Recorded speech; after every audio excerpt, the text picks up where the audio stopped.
Nakapagtataka na ang isang 5 taong gulang ay nakaguhit ng isang eksena ng matatanda na gumagawa ng kanilang mga gawain. Labis na nagulat ang ama, biglang napagtanto na may tinatago sa kanya ang asawa. Sa sandaling ito, nagtatago siya sa silid. Lihim na tinatamasa ang mga sikreto ng ibang magulang. Ilang oras na ang nakalipas, pumunta si Eugene sa nursery para makilahok sa isang aktibidad. Lahat ng mga mag-aaral ay naroon, maliban sa kanyang anak na babae. Kaya, pumunta si Eugene sa katabing silid para hanapin siya, at nakita ang kanyang anak na babae na nagtatago sa isang locker na may dalang espada. Nagmadali ang guro na magpaliwanag, ganito raw lagi ang bata. Hindi pinansin ni Eugene ang guro. Matapos kumbinsihin ang kanyang anak na lumabas, direkta niyang tinanong ang sitwasyon ng bata sa paaralan. Pakiramdam ng guro ay mukhang malungkot ang bata kamakailan. Kaya, tinanong niya kaagad si Eugene kung may nangyari sa pamilya. Kaagad na sinalungat ni Eugene at ibinintang ang lahat ng responsibilidad sa nursery. Saglit na natigilan ang guro sa masasamang salita ni Eugene. Sa pagkakataong ito, naghahanda ang nursery para sa isang dula para sa araw ng mga bata. Ang mga magulang na mayayaman ay labis na natutuwa nang marinig ito. Ngunit may isa lamang pangunahing karakter at iniisip ng lahat ng mayayaman na ang kanilang anak ang pinakaangkop. Upang makipagkumpetensya ng patas, nagpa siya ang nursery na mag-organisa ng isang audition upang ang kanilang mga anak na babae ay maging pangunahing karakter sa dula.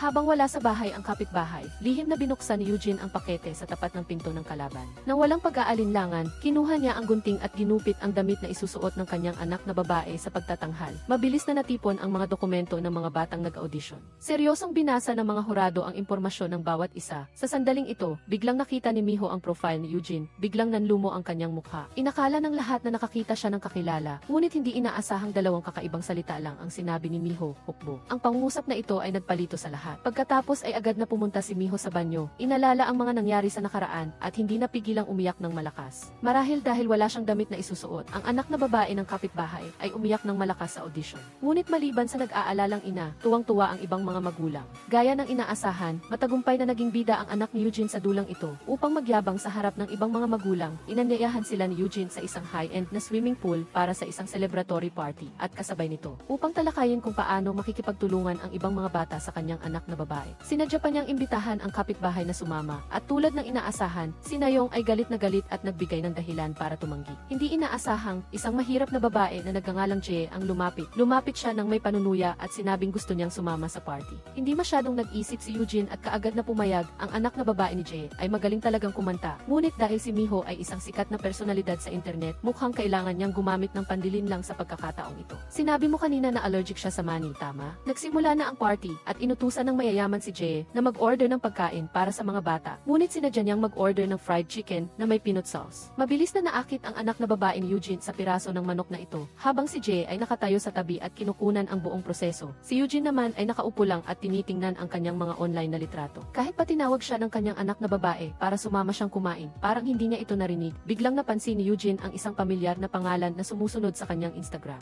Ang malulungkot na alaala ay biglang sumagi sa isip niya. Pagkatapos kumain ng mani, mabilis na nagkaroon ng reaksyon ang kanyang anak na babae. Patuloy siyang umubo. Narinig ni Eugene ang tunog at tumakbo. Sa pagkakataong ito lang niya natuklasan na ang kanyang anak na babae ay kumain ng fried chicken na may peanut sauce. Galit siyang nagtanong kung sino ang nag-order ng ulam na ito at nagpakita si Jie ng inosenteng mukha. Sinabing hindi niya alam na allergic ang bata. Nagmadali si Eugene na dalhin ang kanyang anak na babae sa ospital. Ngunit hindi inaasahang, pagkatapos siyang sumuka, kaagad siyang gumaling. Ngunit hindi ba sinabi ni Eugene na si Jie ay may malubhang allergy sa mani? Mukhang magiging seryoso ang pamamaga ng lalamunan niya. Natatakot si Eugene na matuklasan sila, kaya mabilis niyang dinala si Jie palayo sa party. Gayunpaman, sa sandaling ito, nagpakita si Jie ng isang mapagmataas na ekspresyon. Mabilis na lumabas ang mga resulta ng audition ng mga bata. Ngunit hiniling ng nakatataas kay Miho na kaagad na tumawag at ipaalam sa mga magulang, at dahil wala siyang magagawa, balisa siyang tumawag kay Eugene. Pagkarinig pa lang, nakilala na ni Eugene ang boses ng kabilang linya. Ngunit pagkatapos ng ilang salita, napansin niya na bumalik ang kanyang asawa. Sabihin mo na, sinabi niya, pagkatapos ay mabilis na binaba ang tawag. Si Miho naman ay labis na kinabahan sa tawag na ito, kaya siya ay pinagpapawisan.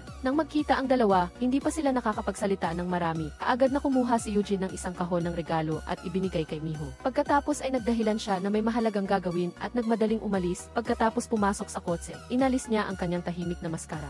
Takot na takot siyang hindi makahinga, umiiwas ang kanyang mga mata, at ang kanyang katawan ay nanginginig ng hindi sinasadya. Nang buksan niya ang kahon ng regalo, nakita ni Miho ang malaking halaga ng pera. Kaagad siyang tumakbo para habulin siya, ngunit nalaman niyang umalis na si Eugene sakay ng kotse. Gayunpaman, hindi niya alam ang eksaktong address ni Eugene, kaya nagpadala siya ng mensahe na nagsasabing nasa ibaba siya. Matapos basahin ang mensahe, labis na natakot si Eugene, mabilis siyang tumakbo sa balkonahe upang tingnan at nakita si Miho. Kasabay nito ay nakita rin niya ang mga magulang na mayayaman na papalapit. Labis na kinabahan si Eugene. Upang hindi sila makita, sinadya niyang magpadala ng mensahe na nakikipagkita kay Miho sa ika-negatibo 1-0 palapag. Pagkatapos magkita, sinabihan niya siyang pumunta kaagad sa coffee shop. Ngunit hindi inaasahan na dumating na ang grupo ng mga magulang na mayayaman sa harap ng elevator. Nakita ni Eugene na paakyat ang elevator. Alam niyang malamang na sila iyon, kaya hindi niya pinansin si Miho at diretsong umuwi. Kasabay nito, dumating na rin ang elevator sa ika-negatibo 1-0 palapag. Binuksan ni Eugene ang pinto ng bahay at isinara ito. Ngunit pinigilan siya ni Miho, wala siyang magawa kundi hilahin siya papasok. Ano nang gagawin mo? Mahal, nakabalik ka na ba? Kunin mo para sa akin ang body wash ng bata, ubos na ito. Teka, huwag kang umalis. Eugene,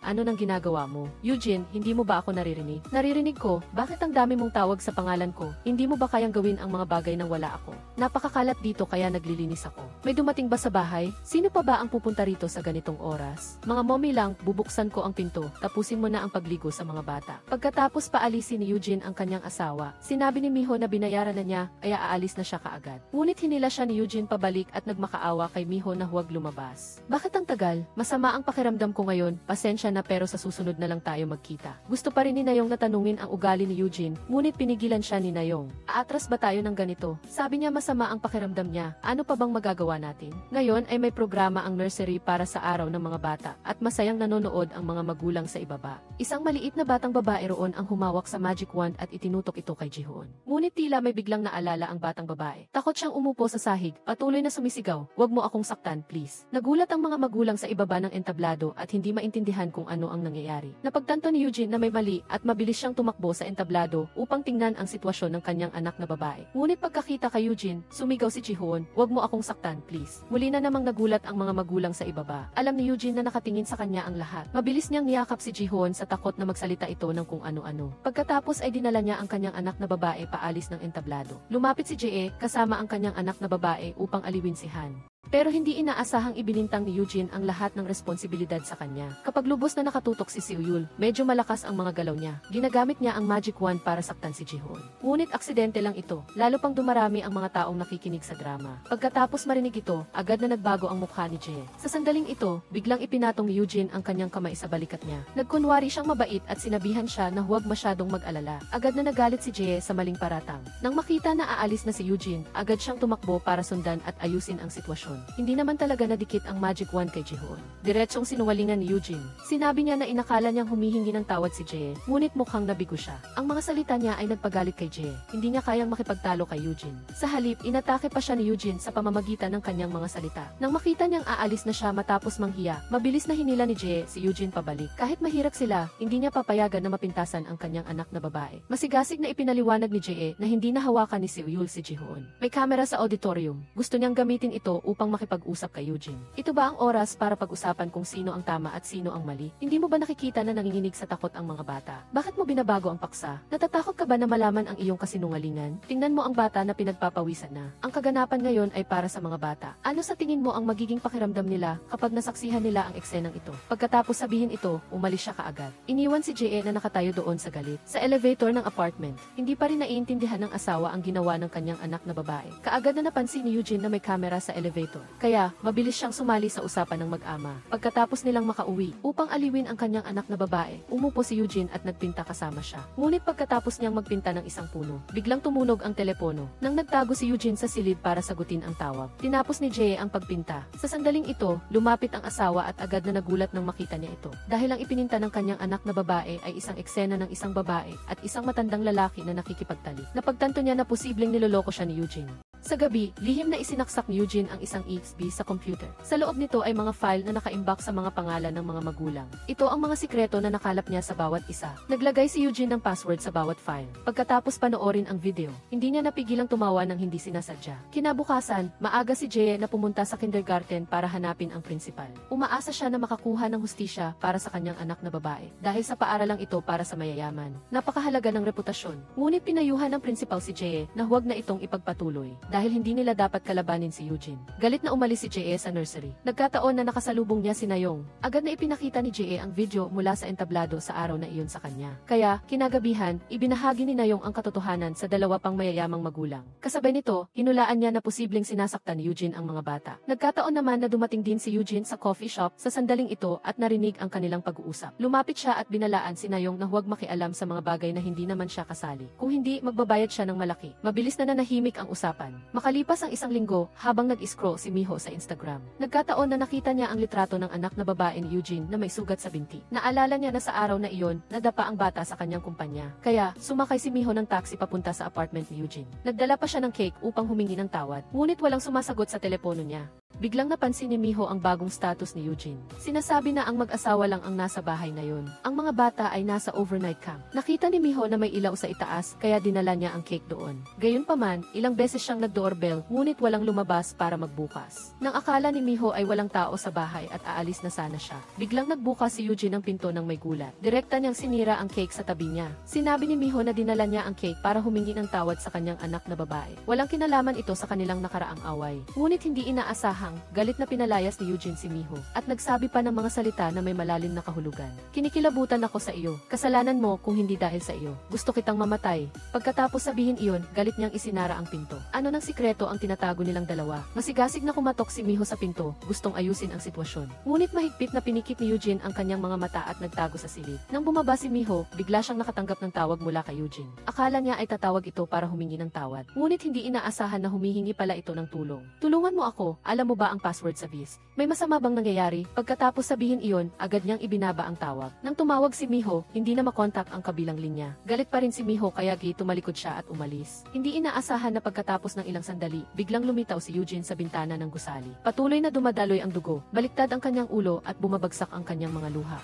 Dinala ni Miho ang 3 uod na nakuha niya sa klase ng biology at ibinigay sa kanyang ate. Kailangan ko rin ito. Bakit mo naman kailangan? Bakit mo naman kailangan, ate? Saka, hindi ba ikaw ang nagsabi sa akin na kunin ito? Para maiwasan ang anumang hindi inaasahang insidente. Ako rin. Biro pa ba ito sa ganitong oras? Araw-araw, pag uwi ng dalawang magkapatid, lihim silang nanonood ng pornografiya. Nang marinig nila ang tawag ng kanilang ina para kumain, biglang nagpanik ang dalawa at pinatay ang computer. Pagkatapos ay itinago nila ang lahat ng 3 uod sa mesa sa kanilang bag dahil hinila sila ng kanilang ina pababa para kumain. Nagmadali silang tumakbo pababa kahit hindi pa nila naisara ang zipper. Ito ay isang pamilya ng mga magkahalong lahi. Nagpakasal ang nanay ni Miho at ang tatay ni Eugene. Ang dalawang hindi magkadugo ay naging magkapatid. Pagkatapos ng holiday, umalis ang lahat sa simbahan.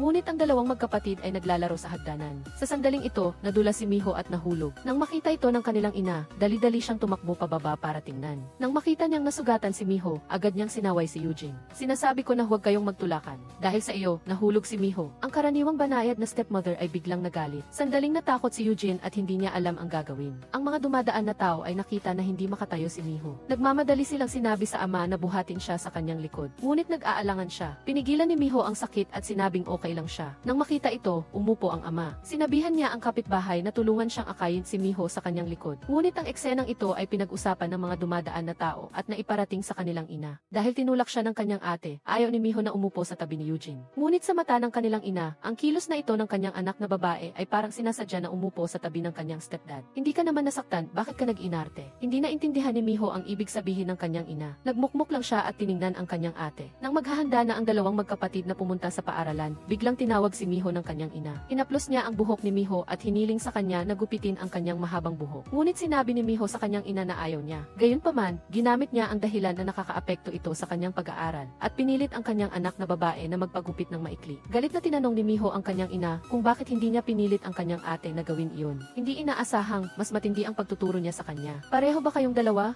Nang marinig iyon mula sa kanyang stepmother, nasaktan si Eugene. Bago siya umalis, hindi niya nakalimutang bigyang diin, ang anak ko ay hindi dapat bigin ang kanyang ina, tama? Sa gabi, pagkatapos gupitin ang kanyang buhok, nagtago si Miho sa ilalim ng kumot at umiyak ng malakas. Malinaw na siya ang tunay na anak ng kanyang ina. Ngunit sa mata ni Miho, lagi niyang pinapaboran si Eugene. At pinilit pa siya na gupitin ang kanyang paboritong mahabang buhok. Sa sandaling ito, nagsimulang tumubo ang binhi ng galit sa kanyang puso. Habang umiiyak si Miho ng malakas, biglang binuksan Eugene ang pinto at pumasok. Nang makita niya ang kanyang kapatid na babae na sobrang nasasaktan, agad niya itong yakap. Huwag ka nang umiyak, tutubo rin rin ulit ang buhok mo. Masakit na tinanong ni Miho ang kanyang ate, bakit ganito ang pagtrato sa akin ni nanay? Labis na nasaktan si Eugene nang makita niya ang kanyang inosenteng kapatid na babae na hindi naintindihan ang sinabi ng kanilang ina. Tinanong ni Eugene si Miho, hindi mo ba nakikita na nainggit si nanay sa akin? Nang marinig ito, natigilan si Miho, normal lang nainggitin ako sa aking ate. Ngunit paano naman maiinggit sa akin ang sarili kong ina? Kaya, ikinuwento ni Eugene kay Miho ang kwento tungkol kay Snow White. Sa orihinal na kwento, ang Reyna ay ang kanyang tunay na ina, ngunit dahil sa pagkainggit kay Snow White, gusto niya itong patayin. Nagulat si Miho, inisip niya na walang ina sa mundong ito na maiinggit sa kanyang anak na babae. Nang marinig niya ang mga salita ni Eugene na ayaw niyang pakinggan, galit niyang pinalayas ang kanyang ate sa silid.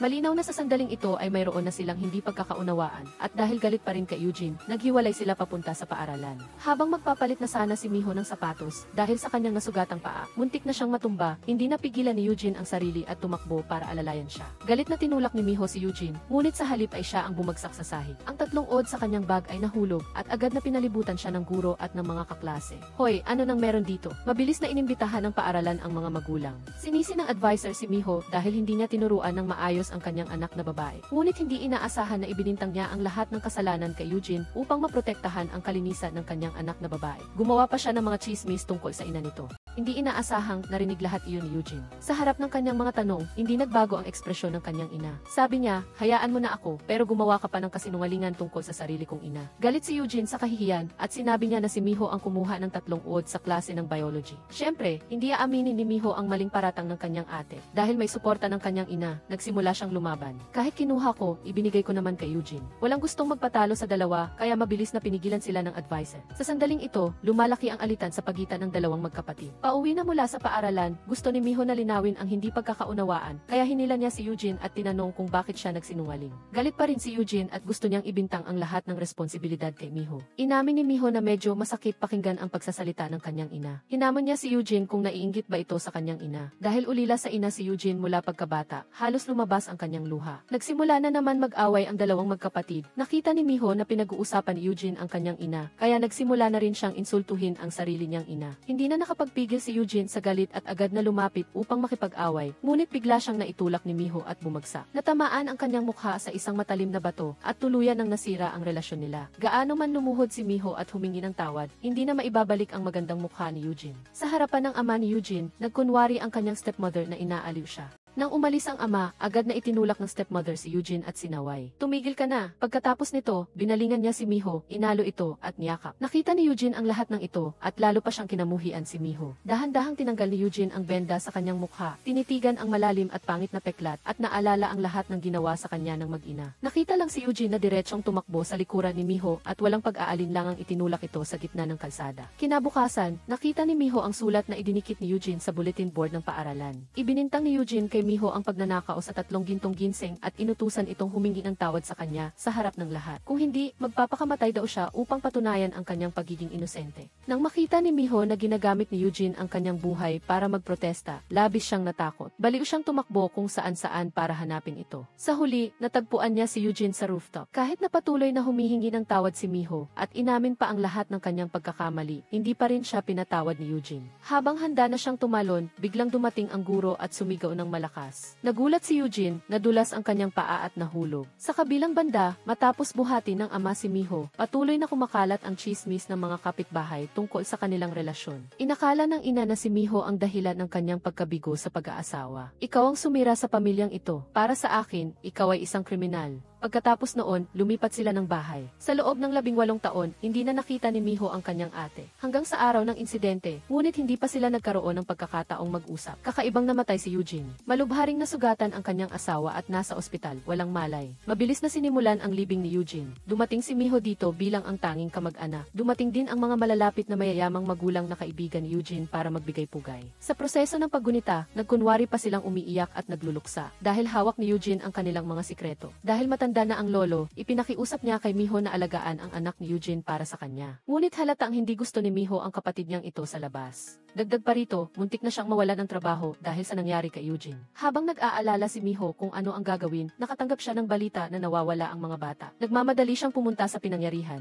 Nakita niyang nagtuturuan ang lolo at ang yaya ng responsibilidad. Wala silang balak hanapin ang mga bata. Ang tanging ebidensya na ibinigay ng pulisya ay ang mga kuha sa elevator. Nakita ni Miho na lumilipas ang oras at nag-aalala siyang baka may masamang mangyari sa dalawang batang nawalan ng ina. Kaya di nagpa siya siyang lumabas at mag-isang hanapin ang mga ito. Sa kabutihang palad, nakasalubong niya si Chionga. Pagkatapos marinig na nawawala ang mga bata, agad niyang tinawag ang mga miyembro ng Mommy Group. Magkasama silang nag-post ng anunsyo para hanapin ang mga bata at pinakilos ang lahat para maghanap. Sa mismong sandaling ito, isang ina ang nakatuklas na binunot ang puno ng hiling na itinanim ng mga bata bilang pag-alaala kay Eugene. Mukhang mayroong taong may galit kaya nila nagawa ang bagay na iyon. Lalo pang nag-alala si Miho para sa dalawang bata. Sa sandaling ito, nakasakay ang dalawang bata sa bus. Hindi rin nila alam kung saan sila dadalhin. Mabilis na nakatanggap ng balita ang grupo ng mga mayayaman na may nakakita sa mga bata sa bus. Biglang naalala ni Miho na alam ng dalawang bata na laging sinasakyan niya ang bus number 704 na pauwi. Malaki ang posibilidad na sumakay sila sa bus na iyon para hanapin siya. Agad na tumakbo si Miho sa dulo ng ruta ng bus na iyon. At totoo nga, natagpuan niya ang dalawang kaawa-awang bata na nakaupo doon. Nang makita nila si Miho, agad silang yumakap sa kanya.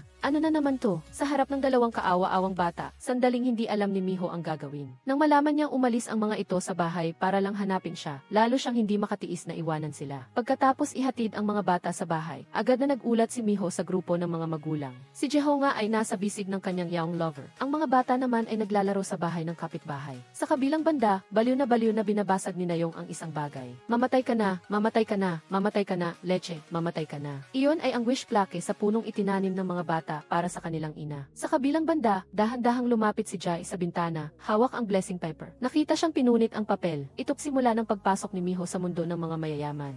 Nagsimula ng ayusin ni Miho ang mga naiwang gamit ni Eugene. Dito niya natuklasan na tinago pa pala ng kanyang ate ang mga larawan nila noong bata pa sila. Naalala niya ang sinabi ng kanyang ina noon na ilang beses siyang hinanap ni Eugene ilang taon na ang nakakaraan. Lalo siyang nasaktan dahil sa pagmamahal nila sa isa't isa bilang magkapatid. Nagpa siya siyang alagaan ng mabuti ang pamilya ni Eugene. Nang matapos na si Miho sa paglilinis, bigla siyang nakatanggap ng anonymous na mensahe. Mamayang 11 sa parking lot ng He Building, 3th floor. Nagtipon-tipon ang mga mayayamang Koreana. Pagkatapos nilang kumain, sinimulan na nila ang kanilang laro. Sabay-sabay silang naglabas ng kanilang mga telepono at nagpadala ng mensahe sa kanilang mga asawa. Gusto kong bumili ng mamahaling bag kung sino ang asawang pinakamabagal sumagot. Siya ang magbabayad ng kainan ngayon. Pagdating sa larong ito, puno ng kumpiyansa si Jehonga. Dahil mayaman siya at makapangyarihan, ang kanyang asawang 15 taon ang bata ay sunod-sunuran lang. Gaya ng inaasahan ni Jehonga, ano ang ginagawa mo? Naman, habang hinahangaan ng lahat si Jehonga, si Nayong ay sobrang galit dahil hindi pa rin sumasagot ang kanyang asawa. Binalingan niya si Jehonga at ng uyam, akala mo ba, pag-ibig na yan? Bakit hindi? Sige na, pakibayaran na lang ang lunch ngayon. Ang mga salita ni Jehonga ay nagpatahimik kay Nayong.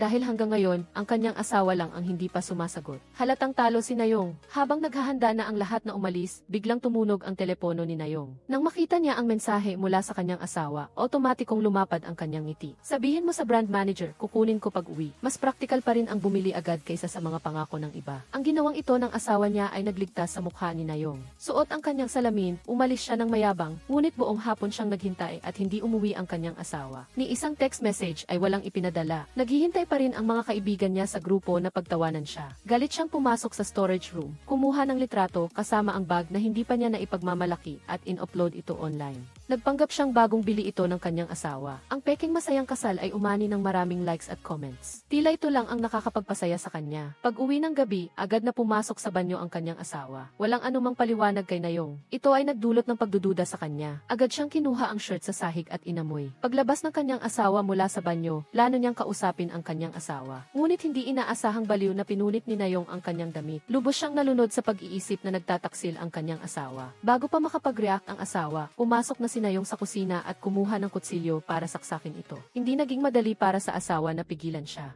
Tumakbo si Nayong sa kwarto at binasag ang kanilang wedding photo. Lungkot at desperasyon ang naramdaman niya habang mag-isang umiinom hanggang gabi. Nang kumalma siya, inilabas ng kanyang asawa ang inihanda niyang regalo. Dahil nakita niyang hindi pa siya handang magpatawad, personal na isinuot ng lalaki ang bracelet sa kanya. Ipinaliwanag niya na walang available na stock ang bag na gusto niya, kaya pinalitan niya ito ng bracelet. Siguro, masyadong marami ang inispray na pabango ng empleyado, kaya hindi ko sinasadyang naamoy ito. Sorry, nakalimutan kong mag-spray ng deodorant. Nang marinig niya ang paliwanag ng kanyang asawa, umiyak si Nayong dahil sa pagdaramdam. Akala niya ay tapos na ang lahat, ngunit hindi inaasahan nang ihatid niya ang kanilang anak sa paaralan.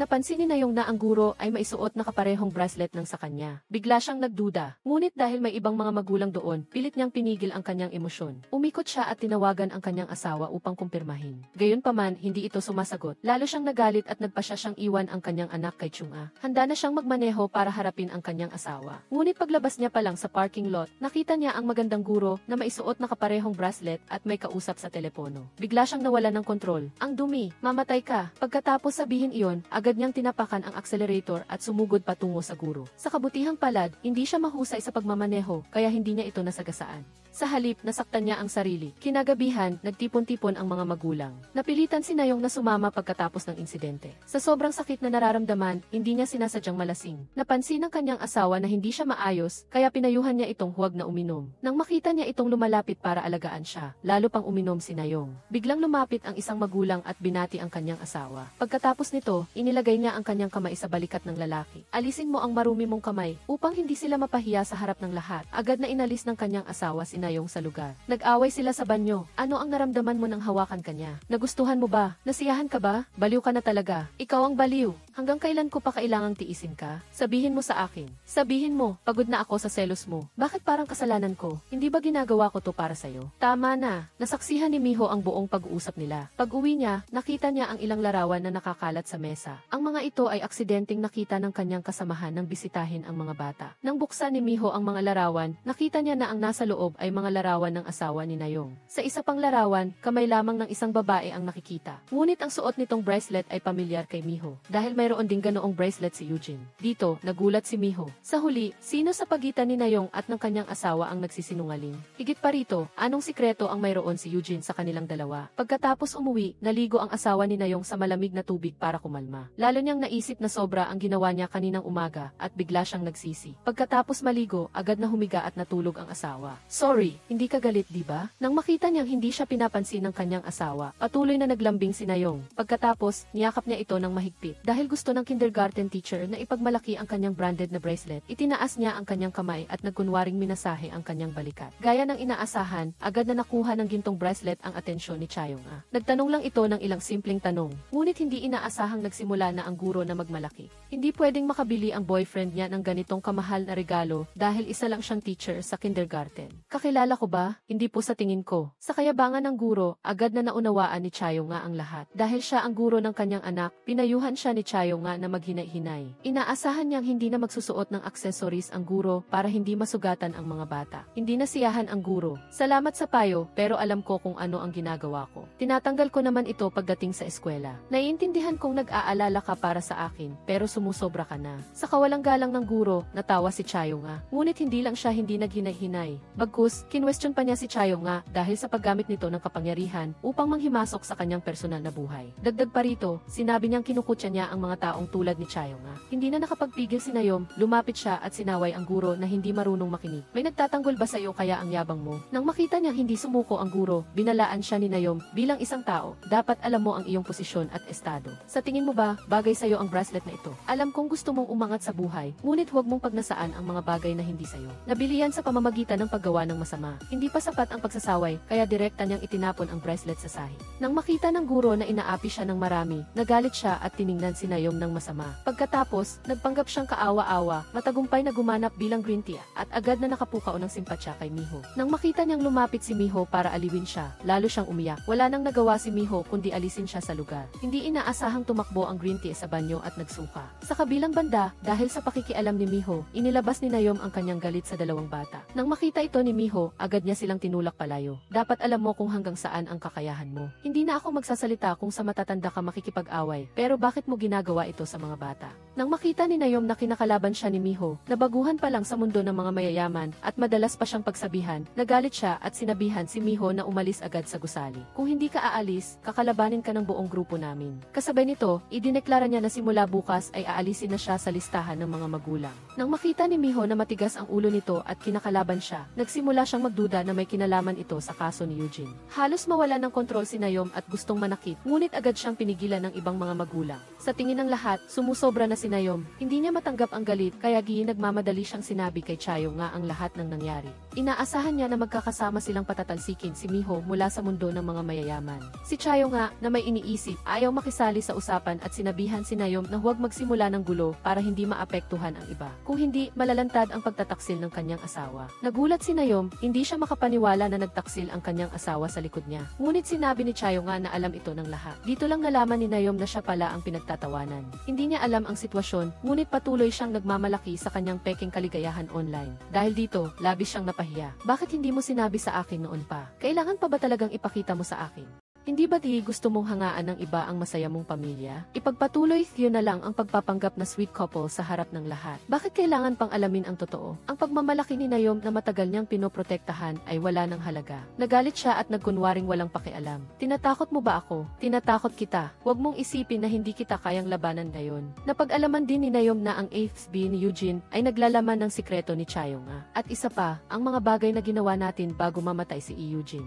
Ano, Kim Naeom, kung ganyan lang din, sabay na tayo. Alam ko kung gaano kahalaga ang investment meeting na yan para sa'yo. Kung ayaw mong magkaproblema bago yan, sundin mo ang sinasabi ko. Pagkasabi nito, tumalikod siya at umalis. Ngunit hindi alam ni Naeom na ang kanyang padalos-dalos na kilos ay lumampas sa limitasyon ni Chayo nga. Sa sumunod na segundo, dumiretso siya sa bahay ni Miho. Nagulat si Miho nang dumating si Chayo nga. May dala itong 2 kahon ng beef bilang pagbisita sa anak ni Eugene. Pagkatapos, nagkunwari siyang pupunta sa banyo at palihim na pumasok sa office ni Eugene. Sinimulan niyang hanapin ang AFB na naglalaman ng maraming sikreto. Naghahanap ka ba ng kung ano sa loob ng kwartong ito? Bakit mahilig kang pumasok sa kwarto ng ibang tao? Sa tingin mo, kukunin ko ang mga gamit mo. Ang higpit mo naman, binibisita ko lang ang mga bata. Dahil hindi nahanap ni Chayo nga ang AFB, galit siyang umalis. Sa kabilang banda, sa isang coffee shop, kasama ng asawa ni Naeom ang ibang babae. Nang lumingon ito, tama nga, ang kindergarten teacher. Dahil sa galit na idinulot ni Naeom sa kanya kaninang umaga, na naging dahilan ng kanyang pagbubuntis, pinilit niya ang kanyang boyfriend na dalhin siya sa ospital para magpatingin. Hindi inaasahan, nakuna ng litrato ng tauhan ni Chayo nga ang eksenang ito. Gabi na ngunit hindi pa rin umuwi ang asawa ni Naeom. Kahit ilang beses siyang tumawag, walang sumasagot. Nagmamadaling bumaba si Naeom para mag-abang ng taxi para hanapin ang kanyang asawa. Sa sandaling ito, nagkasalubong sila ni Chayo nga. Sa mukha ni Naeom na halatang nagmamadali, alam ni Chayo nga kung anong nangyari. Ngunit wala siyang pakialam. Gusto mong malaman kung nasaan ang asawa mo. Sumunod ka sa akin. Hindi alam ni Naeom kung saan siya dadalhin ni Chayo nga. Ngunit wala siyang pagpipilian kundi sumunod. Hindi inaasahan, ang unang sinabi ni Chayo nga ay nang asar sa kanya. Araw-araw, nagpapatutor ang asawa mo kay Ara. At alam din niya ng ate ni Miho. Gustong malaman ni Chayo nga kung ano ang magiging reaksyon ng babaeng nanakot sa kanya kaninang umaga pagkatapos niyang marinig ang balitang ito. Agad na nagdesisyon si Naeom na isama ang lahat sa kanyang gulo. Kung malantad ang sekreto ko, mapapahiya lang ako. Pero kapag publish ang video sa VST, malulugi ang kumpanya ni Chayo nga. Alam mo ba yon? Buntis si Duara. Nagsisinungaling ka. Sino ka para bigyan ako ng payo ngayon? Dapat ay problema mo muna ang unahin mo. Nasa bingit ka na ng bangin. Pagkatapos sabihin ito, umalis siya ng mayabang. Bago siya umalis, hindi niya nakalimutang magbiro. Lagi mong ipinagmamalaki ang asawa mo. Pero tingnan mo ang sarili mo ngayon. Nakakaawa. Umuwi si Naeom na may pagod na katawan. Balak niyang harapin ang kanyang asawa. Ngunit bago pa siya magsalita, sinigawan na siya nito. Bakit mo iniwan mag-isa ang bata? Hindi mo na ba gustong maging nanay niya? Pagkarinig nito, galit na ikinuyom ni Naeom ang kanyang mga kamao. Galit siyang tumingin sa lalaking nasa harap niya. Ito ang taong hindi niya kayang mabuhay kung mawawala. Nawala ng lakas si Naeom at hindi na niya kayang harapin pa ang kanyang asawa. Sumisigaw siya sa sakit. Pagkatapos ay lumabas sa balkonahe. Nais niyang tumalon pababa upang tapusin ang kanyang buhay. Pero hindi niya talaga magawa. Pwede lang siyang mabuhay sa siklab na bilog na ito. Kinabukasan, pagod na si Naeom na naghahanap sa aparador ng kanyang asawa. Sinusubukan niyang maghanap ng lakas ng loob upang mabuhay pa. Habang siya ay nakahiga sa kama na nalulumbay, biglang nakatanggap siya ng isang mensahe. Binuksan ni Naeom ang kanyang telepono. Hindi niya alam kung sino ang nag-post ng litrato ng kanyang anak na babae at ng kabit. Nag-iwan din ang mga online community ng maraming komento na pumupuri sa kanila. Ang tanging liwanag sa puso ni Naeom ay nawala. Siya ay nag-post ng huling storya sa desperasyon. Ang kanyang mayamang kapatid na babae ay pinatay. Lumipat si Miho sa villa upang alagaan ang kanyang 2 anak. ngunit natuklasan niya ang mga 18 plus na larawan ng kanyang kapitbahay sa bahay. Sa larawan, nakikita rin ang braso ng isang babae, ngunit pamilyar kay Miho ang pulseras sa kamay ng babae, dahil mayroon ding ganoon ang kanyang ate. Sa puntong ito, nagulat sandali si Miho, kaya agad siyang tumakbo sa bahay ng kapitbahay. Gamit ang dahilan na dumalaw kay Nayong, nagtanong siya tungkol sa asawa nito. Hindi niya inaasahan na natuklasan niya na tinapos na nito ang sariling buhay. Agad na dinala ni Miho si Nayong sa ospital. Matagal bago nagpakita ang asawa. Hindi lamang siya hindi nagpasalamat. Naghinala pa siya na si Miho ang nagtulak sa kanyang asawa, kaya ito nag-isip na magpakamatay. Kasabay nito, gusto niyang managot si Miho. Pagkatapos, inihanda ni Miho ang mga gamit ng mga bata para sa paaralan. Hindi sinasadyang natuklasan ng bata ang isang EXP sa bulsa ng manika. Ngunit inakala lang niya na ito ay isang hiyas. Kaya, inilagay niya ito sa bag ng manika at dinala sa paaralan. Hindi niya inaasahan na ang EXP na ito ay nagtatago ng mga sikreto ng lahat ng mga magulang na mayayaman. Ilang araw na ang nakalipas, isang misteryosong tao ang nagpadala ng anonymous na mensahe kay Miho. Sabi nito, dalhin daw niya ang EXP sa parking lot para sa isang transaksyon. Ngunit binaliktad ni Miho ang buong bahay pero hindi niya makita ang EXP. Dahil alam niyang may kaugnayan dito ang pagkawala ng kanyang kapatid. Wala siyang ibang pagpipilian kundi buksan ang computer ni Eugene upang tingnan kung makakahanap siya ng anumang kapakipakinabang na impormasyon. Sa wakas, nakita niya ang larawan ng EX. Naalala ni Miho na ilang beses na palihim na pumasok si Cheonga sa kwarto ni Eugene. Siguradong para hanapin ang EX.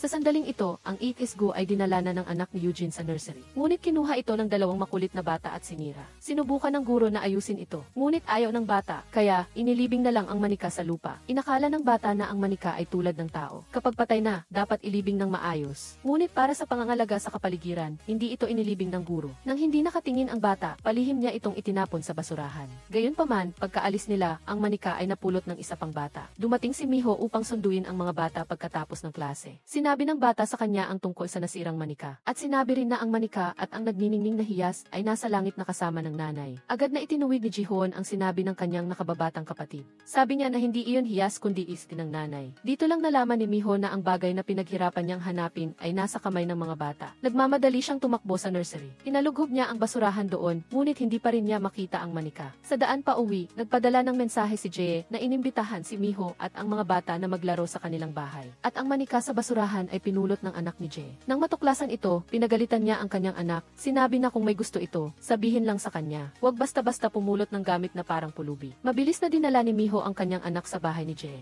Habang kumakain, tinanong ni Miho si Jae, noong buhay pa ang ate ko, marami ba siyang kaaway? Hindi napigilan ni Jae ang tumawa pagkatapos marinig ito. Alam ni Miho na hindi rin gusto ni Jae ang kanyang ate. Noong una, nang pumunta si Jae sa bahay ni Miho, palihim din siyang pumasok sa kwarto ni Eugene para hanapin ang Ace. Nang maghahanda na si Miho at ang dalawang bata na umalis, biglang sinabi ng anak ni Jae na maghintay sila saglit. Pagkatapos ay tumakbo ito pabalik sa kwarto para kunin ang manika at ibalik kay Jae. Nang makita ito ni Miho, agad niyang napagtanto na ito ang hinahanap niya. Ngunit hindi siya nangahas na magsalita. Pagka-uwi niya, tahimik niyang kinuha ang EXP mula sa manika. Gayunpaman, nang buksan niya ito, natuklasan niyang may password ang bawat file. Kaya pumunta si Miho sa maraming tindahan. Natakot ang lahat na lumabag sa batas, kaya hindi sila nangahas na i-hack ito. Ngunit ang huling may-ari ay nagbigay sa kanya ng isang business card. Sabi niya, subukan niyang hanapin ang taong ito. Sa daan pa uwi, naglalakad si Miho habang nakikinig sa telepono. Ngunit walang sumasagot, bigla siyang napansin na lahat ng tao ay tumitingin sa kanya na may kakaibang tingin. Hindi alam ni Miho kung ano ang nangyari. Pag-uwi niya, nalaman niya sa isang video. Si Cheonga, bilang paghihiganti, ay nag-post online na si Miho at ang kanyang amain ay may relasyon. Ang dalawang magkapatid na may masamang relasyon ay hindi nag-usap sa loob ng maraming taon. Sa pagkakataong ito na muli silang nagkita, biglang nag-log out si Eugene sa isang kakaibang paraan. Nagalit si Miho at agad na tumakbo para kausapin si Cheonga. Kasabay nito, hiniling niya na ibalik sa kanya ang kanyang malinis na pangalan. Gustong gamitin ni Cheonga ang sitwasyong ito upang pilitin si Miho na umalis. Dahil nag-aalala siya na baka makita ni Miho ang nilalaman ng It's. Ngunit si Miho ay hindi madaling kalaban. Tiyak na pagsisisihan ni Cheonga ang kanyang ginawa. Pag-uwi ni Miho, biglang dumating ang mga pulis sa pintuan. Pulis, Giang Miho, kailangan mo kaming samahan sa istasyon. Ano? Anong nangyari? Suspect ka sa pag-udyok kay Eugene na patayin ang isang tao. Ang utak sa likod ng krimen. Ako, noon lang nalaman ko na pala na balak akong sirain ang dalawang iyon. Pagkatapos ng misteryosong pagkamatay ng kanyang kapatid na si Eugene, araw-araw na inaalagaan ni Miho ang dalawang anak nito. Sa gabi, naglambing ang magkapatid at gustong matulog kasama si Miho. Hindi niya maiwasang pagbigyan ang mga bata. Sa paglipas ng panahon, lalo pang lumalim ang pagmamahal niya sa dalawang bata. Sa gabi, ayaw matulog ng mga bata at nagtatakbo sa sala. Narinig ni Miho na may kumatok sa pinto. Binuksan niya ito, ngunit walang tao. Ngunit natuklasan niya ang isang tambak ng basura. Ang baliw na ito, ingay buong araw. Hindi kaya ang bahay ko ay soundproof. Noong una, binalaan na kita na manahimik ka. Bakit hindi ka nakikinig? Bitawan mo ako, kung hindi ay tatawag ako ng pulis. Kung tatawag ka ng pulis, papatayin kita. Subukan mo, o ikaw ang lumipat, o ako ang lumipat. Naiintindihan mo ba? Pagkatapos ng ilang sandali, sinubukan ni Miho na tumawag ng pulis, ngunit naaalala niya ang banta ng lalaki. Takot pa rin siyang ibinaba ang telepono. Pagkatapos ay pumunta siya sa building manager para humingi ng paumanhin sa nakatira sa ibabang palapag. Ngunit sinabi ng manager na dalawang matatanda ang nakatira sa ibaba, hindi isang taong may tatoo tulad ng inilarawan ni Miho. Agad na napagtanto ni Miho na hindi ito simple. Naalala niya na palaging gustong paalisin ni Cheonga siya sa villa. Mabilis na tumakbo si Miho pauwi upang i-stalk ang Instagram ni Cheonga at natagpuan niya ang lalaking nagsabing nakatira siya sa ibaba. Nang tatawagan na sana niya si Cheonga para tanungin, biglang tumunog ang doorbell. Dali-dali kinuha ni Miho ang isang payong para ipagtanggol ang sarili at binalaan ang nasa labas. Alam niya kung sino ang nasa likod nito, ngunit walang sumasagot. Lakas loob na binuksan ni Miho ang pinto, ngunit nakita niya na si Nayong pala ang dumating. Matapos siyang iligtas ni Miho, nagdesisyon siyang umalis sa malungkot na pamilya na ito. Ngunit bago siya umalis, kailangan niyang hilahin si Cheonga pababa. Pumunta si Nayong dito upang hikayatin si Miho na maging kakampi niya. Dahil hawak ni Miho ang EXP na kinatatakutan ng lahat ng mga mayayamang magulang. Kasabay nito, umaasa siyang makukuha ang lihim na larawan ng kanyang asawa. Bago umalis, nagkasundo sila. Bukas, pupunta sila sa investment meeting sa kindergarten na inorganisa ni Cheonga. Ibubunyag nila ang tunay na mukha nito, ngunit baka hindi sapat ang lakas ng dalawa. Sinabi ni Nayong kay Miho na maghanap pa ng mga kakampi bago siya umalis. Gayunpaman, nakita ito ng lalaking may tatoo. Pagkatapos, bigla naisip ni Miho ang mayaman na si Dayun. Matapos siyang yayain ni Miho, prang kanyang sinabi na haharapin niya si Cheonga. Ito ay bagay din kay Dayun, dahil pinakaayaw niya ang mga taong gumagamit ng kapangyarihan para mang-api ng iba. Sa tulong ng lahat, nakahanap si Miho ng ebidensya na pinagtangkaan siyang saktan ni Cheonga. Ngunit hindi pa rin niya mabuksan ang password ng EXP. Nang mag-scroll siya sa Instagram ni Cheonga, natuklasan niya na ang mga tauhan nito ay mayroong parehong tatoo. Bumalik ang alaala ni Miho noong araw na namatay ang kanyang kapatid. Noong oras na iyon, mayroon ding lalaking may tatoo sa elevator. Naalala ni Miho ang mga nangyari noong araw na iyon. Tiyak na naitala din ng dashboard camera ng taxi ang lalaking may tatoo. Kaya, nagsimulang hanapin ni Miho ang kasaysayan ng pagtawag ng sasakyan noong araw na iyon. Kasabay nito, nakipag-ugnayan siya sa driver. Pagkatapos bigyan siya ng kaunting pera, matagumpay na nakuha ni Miho ang dashboard camera. Ngunit sa kasamaang palad, ang likod lang ng lalaki ang naitala. Mabilis na nagsimula ang investment meeting ni Cheonga sa kindergarten. Ang trapiko sa buong Seoul ay siksikan. Matagal bago nakarating si Miho sa lugar. Hindi mapakali si Dayun, nag-aalala sa sitwasyon niya. Habang si Nayong ay nasa ibaba, patuloy na tinatawagan si Miho. Ginamit ni Cheonga ang kanyang posisyon. Gumawa siya ng mga kwento na si Miho ay may relasyon sa kanyang amain noong estudyante pa. Pagkatapos pumunta rito, biglang namatay ang kanyang ate sa isang kakaibang paraan. Tinulak pa niya si Nayong nakitilin ang sariling buhay. Ang lahat ng mga pangyayaring ito ng sabay-sabay ay malinaw na hindi nagkataon lang. Ayon sa patakaran, si Miho at ang mga bata ay paalisin sa exclusive community na ito. Sa sandaling ito, sabay na lumitaw si Miho at Nayong. Nagulat ang lahat na magkasama sila. Agad na napahiya si Cheonga. Paano ito? Tila hindi tama ang katotohanan na sinabi mo. Mukhang maraming nangyari noong nasa ospital ako. Nakarinig din ako ng mga maling chismis tungkol kay Miho. Agad na iniba ni Cheonga ang usapan. Sinabi niya na ang chismis tungkol kay Miho at sa kanyang amain ay nagdudulot ng masamang epekto sa buong exclusive community.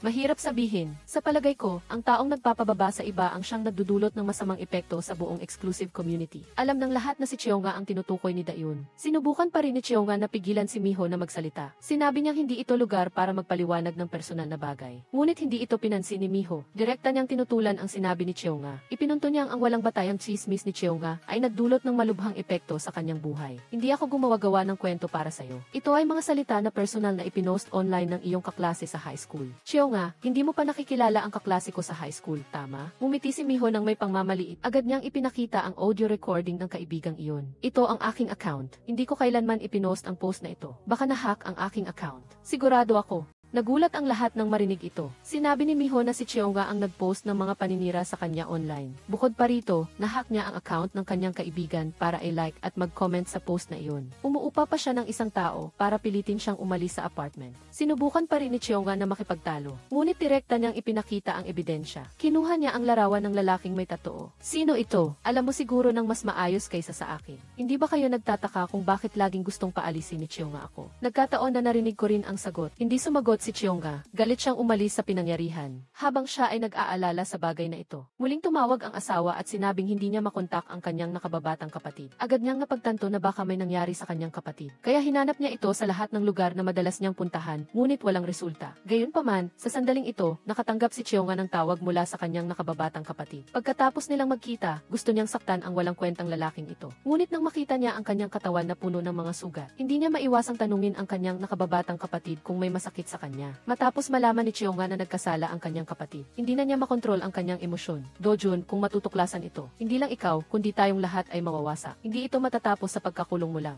Nasa panganib ang ating kumpanya, hindi mo ba alam? Pagkatapos ay sinabihan ni Chionga ang kanyang kapatid na manatili roon ng tahimik at sinabihan niya ang kanyang asawa na bantayan ito. Siya na ang bahala sa problemang ito. Pag-uwi ni Miho, biglang dumating ang mga pulis sa pinto. Pulis, Jiang Miho, kailangan mong sumama sa amin sa istasyon. Ano? Anong nangyari? Suspect ka sa pakikipagsabuatan para patayin si Eugene. Sabuatan ako. Noon ko lang nalaman, lano akong sirain ng dalawang iyon. Itinaas pa lang ng asawa ang kanyang kamay. Takot na umupo si Eugene sa sahig. Pagkatapos ay gumiti siya at tinanong ang kanyang asawa kung paano siya nito papatayin. Maliwanag na siya mismo ang bumili ng mga sariwang bulaklak at inilagay sa buong bahay. Ngunit nag-post siya ng storya na ipinagmamalaki niya na bumili ang kanyang asawa ng mga bulaklak para sa kanya pagkatapos ng trabaho. Sinabi niyang namimiss niya ako. Sobrang gusto ko ang sorpresa na regalo ng asawa ko. Sabi ko, pagod na ako. Siya mismo ang naghanda ng masarap na hapunan sa kusina. Mahal, salamat. Mula nang ikasal, natuklasan ni Dojun na ang kanyang asawa ay laging nabubuhay sa isang virtual na mundo. Sinabi niya sa pulis, noong gabing iyon, plano niyang kausapin ang kanyang asawa ng maayos habang nasa field trip ang mga bata. Hindi niya inaasahan na siya mismo ang magsasali ng alak at mumiti habang nagtatanong sa kanya. Ngayon, pwede na bang maging tapat? Ngayon, pwede na bang maging tapat? Paano mo ako papatayin? Paano mo ako papatayin? Biglang kinilabutan si Dojun. Pakiramdam niya ay mababaliw na siya. Hindi niya kinaya at nakipagtalo siya sa kanyang asawa. Sa galit, kinuha ni Eugene ang kutsilyo para saksakin ang kanyang asawa. Ngunit sa kanilang pag-aagawan, nasugatan niya ang kanyang sarili. Nagmamadaling tumakbo si Dojun sa kwarto para kunin ang telepono at tumawag ng emergency. Gayunpaman, hindi pinansin ni Eugene ang kanyang sugat at sinaksak siya. Nasaktan at nawala ng pag-asa si Dojun at inilarawan niya sa pulis ang nangyari noong gabing iyon. Sa totoo lang, lahat ng ito ay pahayag na maingat niyang inihanda. Ang layunin ay ipasa ang lahat ng responsibilidad kay Miho. Sinabi niyang tumanggap si Miho ng pera kay Eugene at mukhang misteryoso. Malinaw na pumasok ang dalawa sa bahay na magkasama, ngunit ayaw nilang malaman ni Dojun.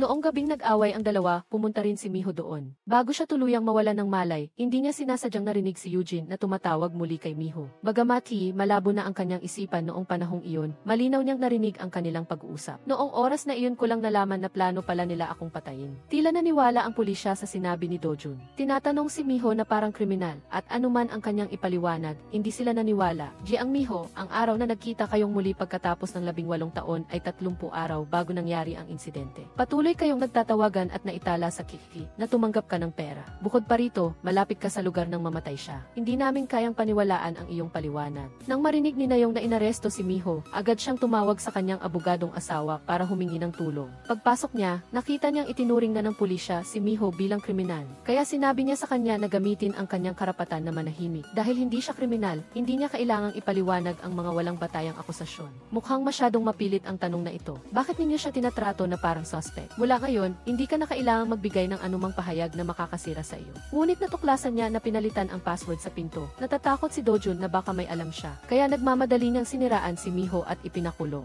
Gustong kausapin ni Miho si Dojun upang tanungin kung bakit niya ginawa ito sa kanya. Ngunit ang AED room ay nangangailangan ng pahintulot ng pasyente upang makapasok. Matapos umalis si Miho, nagmamadali ring umalis si Dojun sa ospital kahit hindi pa gumagaling ang kanyang sugat. Bumalik siya sa kumpanya at nang malaman niyang nilinis ng iba ang kanyang opisina. Galit niyang pinagalitan ang receptionist at pagkatapos ay pumasok siya sa silid at kinandado ang pinto upang maghanap ng isang bagay sa drawer. Ngunit hindi niya alam na hinahabol din siya ni Miho. Matapos makuha ang telepono na nakatago sa drawer, mabilis na binura ni Dojun ang lahat ng kasaysayan ng tawag at mga mensahe. Binura pa niya ang lahat ng kanyang contacts. Nais lang sanang imbestigahan ni Miho ang impormasyong may kaugnayan kay Dojun. Hindi niya inaasahan na hindi sinasadyang ibinunyag ng receptionist na nandito siya. Nang matapos ni Dojun ang pag-ayos sa telepono at naghanda ng umalis, nalaman niyang pumunta si Miho rito upang hanapin siya. Kaya naging maingat siya na parang natatakot na may makakita sa kanya. Gayunpaman, nang pumasok siya sa elevator at huminga ng maluwag, biglang lumitaw si Miho sa harap niya. Pumunta silang dalawa sa rooftop at tinanong ni Miho si Dojun kung bakit siya nito siniraan ng ganoon.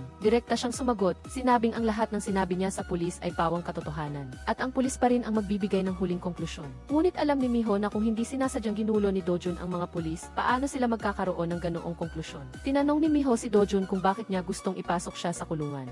Agad siyang bumaling kay Miho at sinabi na lahat ng ito ay kasalanan niya. Kung hindi dahil sa iyo, hindi mamamatay ang asawa ko. Hindi kita mapapatawad. Tiyak na babayaran mo ang iyong ginawa. Ipasok kita sa kulungan. Mayroon din bang sikreto si Miho na walang nakakaalam? Matapos iwan si Miho doon, nang makita niyang hindi siya hinahabol ito, mabilis na tumakbo si Dojun sa basurahan sa ibaba. Dinurog niya ang telepono na nakuha niya mula sa opisina at pagkatapos ay itinapon ito sa basurahan. Ang mga pulis na sumusubaybay kay Dojun upang imbestigahan ang kaso ay lasing pa. Hindi nagtagal, hindi sinasadyang nalaman ni Miho na may anonymous na post sa exclusive community. Ang layunin ay upang makapagpahinga ang mga ina at makahanap ng tulong. Noong nakaraan, salamat sa pagpapakilala ni Dayun, kwalipikado rin si Miho na sumali sa grupong iyon. Agad siyang bumalik sa bahay upang maghanap upang makita kung may iniwan si Eugene na anumang pahiwati. Dahil simula pa noong bata pa siya, mayroon na siyang ugali na magdagdag ng mga tuldok o linya sa ilang salita na gusto niya. Batay sa ugali na ito, mabilis na natagpuan ni Miho ang post ng kanyang ate. Si Dojun naman ay lihim ding kumilos. Ano kaya kung makita ng mga tao ang kakaibang video sa laptop ng asawa ko? Sinusubukan kung maging kalmado, ngunit patuloy na nanginginig ang aking mga kamay. Sa video, gumagawa siya ng kakaibang bagay, mukhang bata ka pa, di ba? Maraming nagsabi nito, dala mo ba? Nagdrawing na ang anak ko, magsisimula na. Sa tingin ko nakita ko na ang nakakatakot na video na yun. Nalaman ni Nayaw na nagtataksil ang kanyang asawa sa guro ng kanilang anak, pero hindi siya nangahas na hulihin sila sa akto. Dahil hindi niya maiwan ang lalaking ito, kaya inimbita na lang niya ang kabit na kumain sa labas. Umaasa siyang makakapunta ang babae sa kanilang bahay para maging yaya. Pwede ka bang pumunta sa bahay para alagaan si Ari?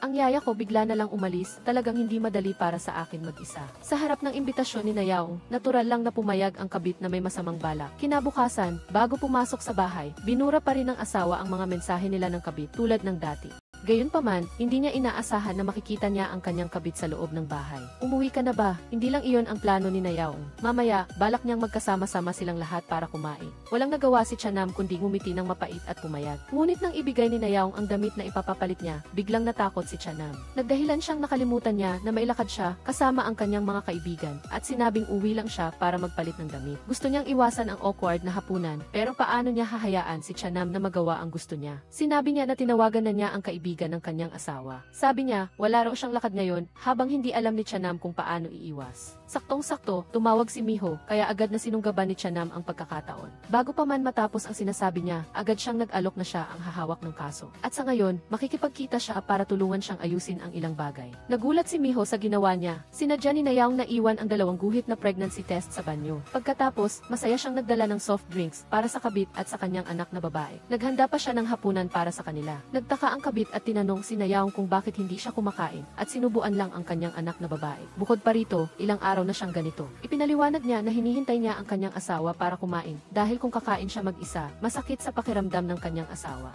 At sinabi pa niya na ang asawa niya ay parang bata, lalo na di kailangan niya ng alaga. Hindi ko alam kung paano siya mabubuhay kung wala ako. Ang mga salitang ito ay ikinainis ng kabit, ngunit hindi niya ito pinahalata. Pagkatapos, sinabi ni Nayaong na masama ang pakiramdam ng tiyan niya. Sa una, hindi ito pinansin ng kabit, ngunit nang pag-isipan niyang mabuti, parang may ibig sabihin ang mga salitang ito. Dahil sa huling pagkakataon, ganoon din ang panunukso niya kay Nayaong. Parang kumain ka lang ng kaunti.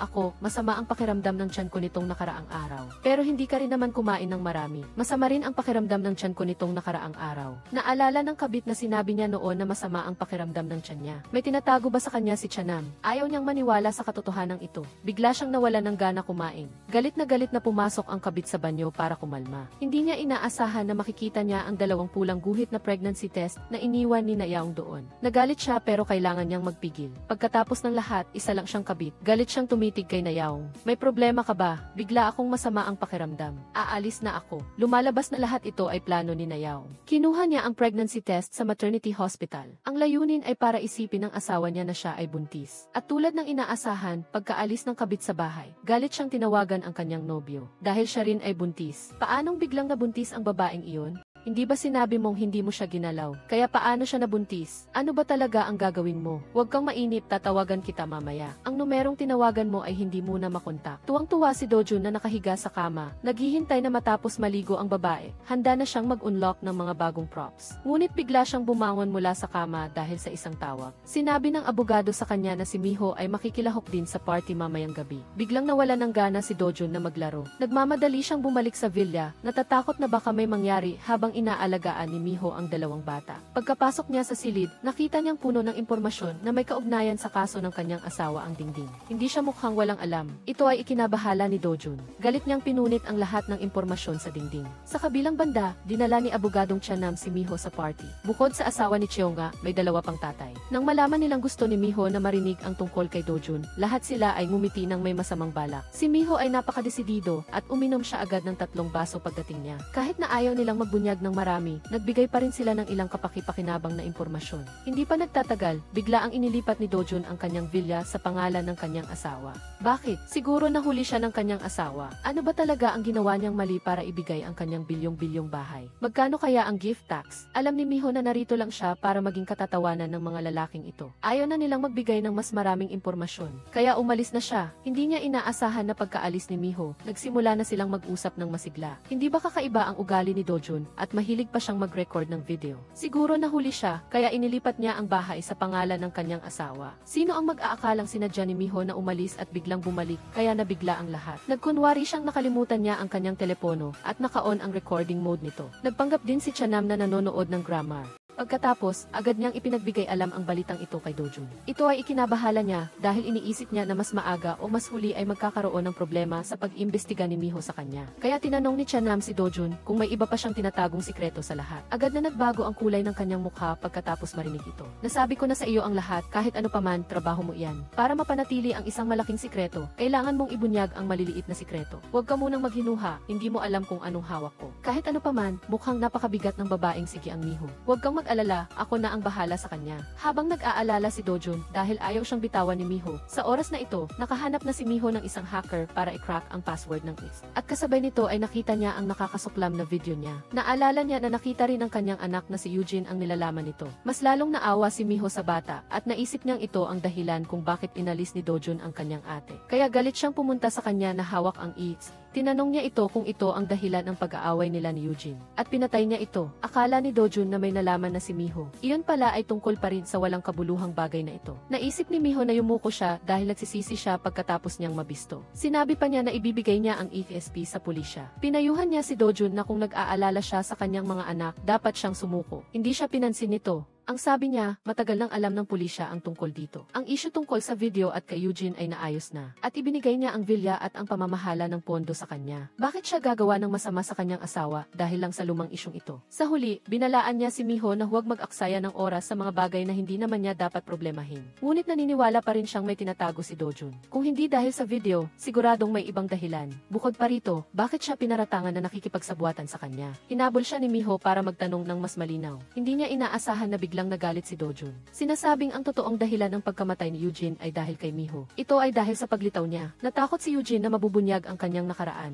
Kaya naging hindi matatag ang kanyang kaisipan. Sa katunayan, nang mag-away sila noong gabing iyon, galit na galit siyang nagtangkang saktan ang sarili gamit ang kutsilyo. Nagpakamatay ba si Eugene? Ang dahilan kung bakit nagsinungaling si Dojun sa pulisya ay dahil gusto niyang parusahan si Miho. Alam mo ba kung ano ang sinabi ni Eugene sa telepono bago siya mamatay? Sana mamatay ka na. Sana mamatay ka na. Nakakatakot ang taong tulad mo. Namatay siya sa kakaisip at pagkamuhi sa iyo hanggang sa huli. Jayang Miho, sana huwag mong takasan ang katotohanan. Inarang ni Miho ang sasakyan dahil hindi siya naniniwala na ito ang katotohanan. Hindi niya inaasahan na hindi ito pinansin ni Dojun. Direkta niyang pinaandar ang sasakyan at umalis. Pag-uwi ni Miho, agad niyang binuksan ang ASP na iniwan ng kanyang ate para hanapin ang impormasyon tungkol sa kanya. Natuklasan niya na mayroong isang artikulo tungkol sa kanya sa loob. Ang pangunahing nilalaman ay dahil sa paglitaw ni Miho, si Eugene ay naging balisa at hindi mapakali. Puno ng galit ang mga salita ni Eugene sa kanyang kapatid. Ilang beses siyang nagising sa gitna ng gabi. Natatakot siyang mabunyag ang kanyang nakaraan. Uy, o Eugene, sobrang nakakatakot ang taong tulad mo. Ikaw, kung hindi dahil sa iyo, gusto kitang mawala. Gusto ka laging mawala ni Eugene at kinamumuhian ka hanggang sa huli. Ang mga alaala mula sa nakaraan ay bumalik sa isip ni Miho. Iyon pala, si Eugene ang nag-post ng anonymous na reklamo tungkol sa kanya. Mali ba ang lahat ng ginawa ni Miho hanggang ngayon?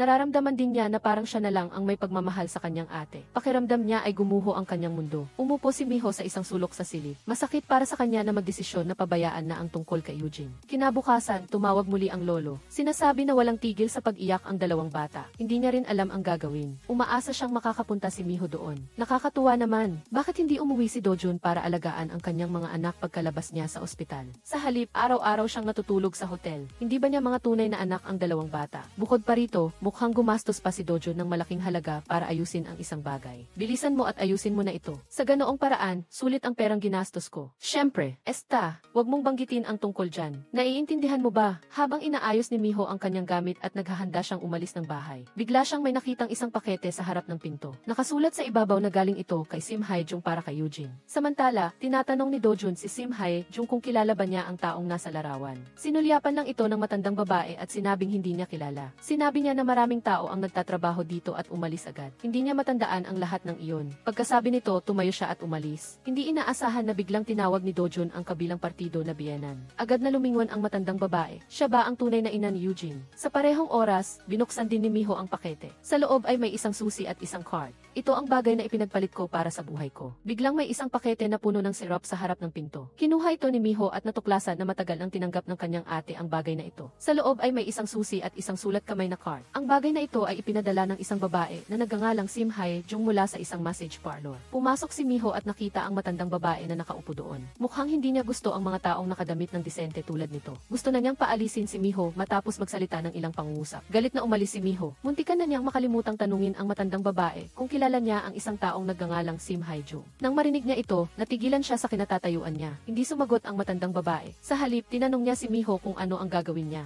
Hindi sinabi ni Miho ang tungkol sa pakete. Sinabi lang niya na gusto niyang linawin ang ilang bagay. Sa harap ng tanong, nawala na siya ang matandang babae at direkta niyang pinalaya si Miho. Ngunit pagkalabas niya lang ng pinto, biglang dumating ang kapitbahay para hanapin ang matandang babae. At tinawag pa siyang Miss Sim. Biglang may naisip si Miho. Lumingon siya at tumakbo papasok sa tindahan. Direkta niyang sinabi ang pangalan na Sim Hae-jung sa harap ng matandang babae. Bahagyang nagulat ito pagkarinig nito. Pagkatapos, inilabas ni Miho ang pakete ng kanyang ate. Tinanong niya si Hae-jung kung bakit niya ipinadala ang kakaibang bagay na ito kay Eugene. Nag-ingat ang matandang babae. Nagsimula siyang magtanong tungkol sa relasyon ni Miho at Eugene. Nag-isip sandali si Miho at sinabing magkaibigan lang sila. Gayon din, sinabi niya na natagpuan niya ang paketing ito sa harap ng pinto ni Eugene kaninang umaga. Nagulat si Hae-jung pagkarinig nito. Nagmamadali siyang kinuha ito at tiningnan ang petsa. Natuklasan niya na ang petsa ng pagpapadala ay matagal na. Bakit ngayon lang ito natanggap? Bukod pa rito, may perma ni Eugene. Pagkatapos, nalaman ni Miho mula sa matandang babae. Ang susi ay ibinigay sa kanya ni Eugene noon. Hindi madaling nakakuha si Miho ng pahiwati. Nagsimula siyang tanong tungkol sa relasyon ni Sim Hae-jung at Eugene. At saan galing ang dugo sa pakete. Nagbago ang kulay ng mukha ng matandang babae pagkarinig nito. Hindi lang siya hindi nagsalita kay Miho. Direkta pa niyang pinalaya si Miho. Gusto pa rin ni Miho na magtanong. Kaya nagmamadaling tumakbo ang matandang babae sa loob ng silid at ikinandado ang pinto.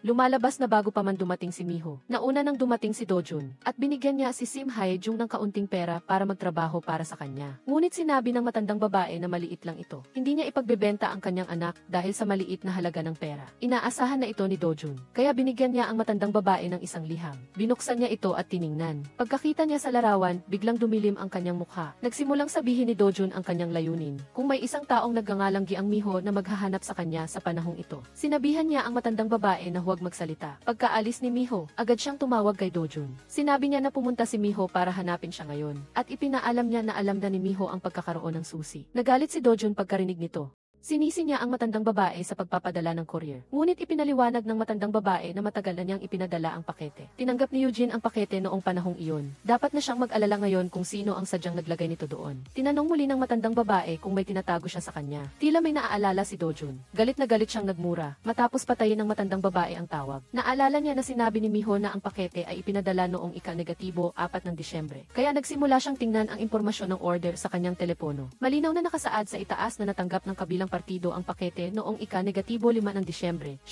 Pagkatapos, binuksan niya ang balita na may kaugnayan kay Eugene. Ang oras ng kanyang paglogout ay sa paligid ng noong ika-negatibo 5 ng Disyembre. Itinugma ng matandang babae ang dalawang impormasyon na ito. Pakiramdam niya ay mayroong nakatagong katotohanan dito. At nagpakita siya ng ekspresyon na parang nahulaan niya na ang lahat. Sa kabilang banda, pagkatapos makauwi, nagsimulang maghanap si Miho sa internet ng mga larawan ng ibang uri ng susi. Gusto niyang malaman kung anong uri ng kandado ang babagay dito. Ngunit sa huli, wala pa rin siyang nakuha. Kaya pumunta siya sa hair salon ng kapitbahay ni Sim Hae-jung. Habang nagpapagupit, nag-imbestiga rin siya tungkol sa matandang babae. Hindi inaasahan na mayroon talaga siyang nakuha na pahiwati. Nang inilabas ni Miho ang larawan ni Eugene at tinanong ang may-ari ng tindahan kung pumunta na ba rito ang taong ito. Hindi niya sinasadyang nalaman na ang kanyang ate ay ang tunay na anak ni Sim Hae-jung. Pagkatapos niyang makumpirma ito, gusto na si Miho na makipag-usap sa matandang babae. Sinabi niyang gusto niyang imbestigahan ang dahilan ng pagkamatay ni Eugene. Ngunit nalaman niyang sarado na ang massage parlor. Kaya pumunta si Miho sa isang locksmith malapit sa apartment complex ng kanyang ate. Tinanong niya ang may-ari ng tindahan kung alam niya kung anong uri ng susi ito. Pagkatapos nitong suriin, sinabi niya na ito ay isang susi ng locker sa lobby ng apartment complex. Ngunit nawawala na ang card sa susi. Nagmamadaling nagpasalamat si Miho. Pagkatapos, agad siyang tumakbo sa lobby ng apartment complex para hanapin ang locker ni Eugene. Ginamit niya ang susi para buksan ang locker. Ngunit hindi ito sumakto. Kaya direkta na lang nahinila ni Miho ang pinto ng locker. Sa kasamaang palad, hindi niya sinasadyang nalaman na may nakapagbukas na nito bago siya. Walang laman ang loob. Kasabay nito, biglang nakatanggap si Dojo ng tawag mula kay Sim Hae Jung habang nagja-jogging siya. Anong susi ba iyon? Anong susi iyon na kailangan pang imbestigahan ni Miho? Huwag kang mag-alala, hindi ka kasali dyan. Kahit hindi mo sabihin, alam ko kung ano iyon. Siguro hindi ako dapat manahimik sa ganyang maliit na halaga.